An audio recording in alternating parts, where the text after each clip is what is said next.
मित्रों नमस्कार। आपका स्वागत गीता सत्संग चैनल पर है। आज का विषय है सुखदेव जी का परीक्षित के लिए अंतिम उपदेश। श्री सुखदेव जी ने कहा, प्रिय परीक्षित, इस श्रीमद् भागवत में जगह जगह श्री कृष्ण भगवान की स्तुति है। शिव जी और ब्रह्मा जी उनसे बिलग नहीं हैं, अतः सबकी उपासना हो गई है। त्वं तु राजन मरीषित पशु बुद्धि मिमाम जहि। हे राजन, मैं मरूंगा, ये पशु बुद्धि तुम छोड़ दो। न जातः प्राग्भूतोद्य देहवत्यम न नक्षसि। अर्थात जैसे शरीर पहले नहीं था और अब पैदा हुआ फिर नष्ट हो जाएगा, वैसे ही तुम भी पहले नहीं थे, तुम्हारा जन्म हुआ, यह बात नहीं है।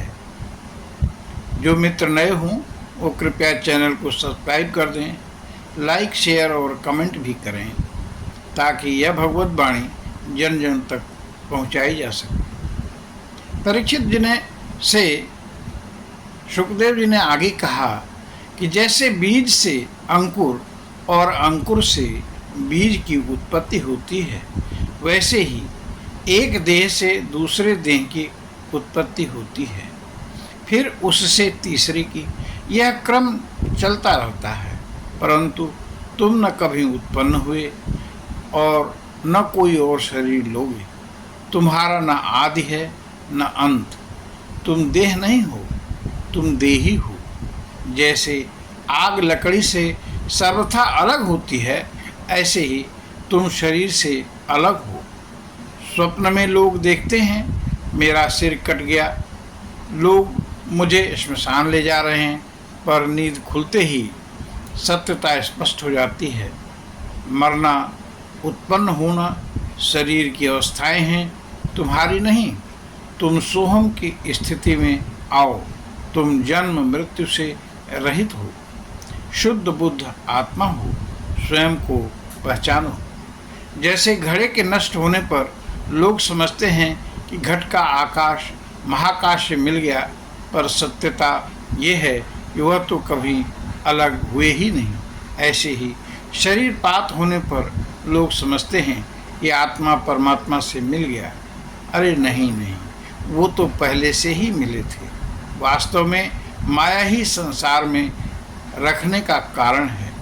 तुम माया के मालिक हो, उसके ऊपर उठो।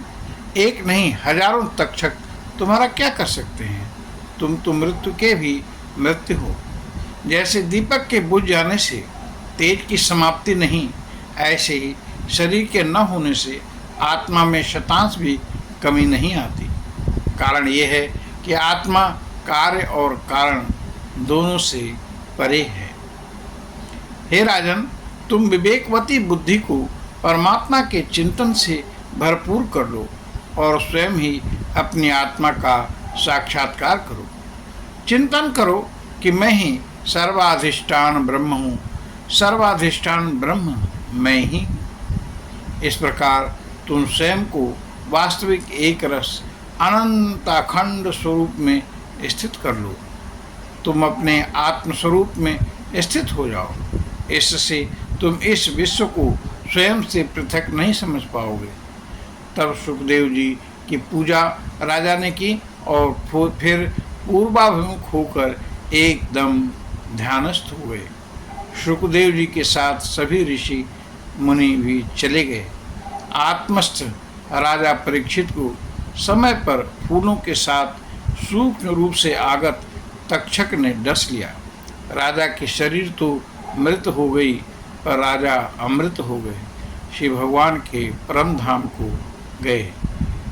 ओम नमो भगवते वासुदेवाय। ओम नमो भगवते वासुदेवाय। आप सभी को बहुत बहुत धन्यवाद। प्रणाम।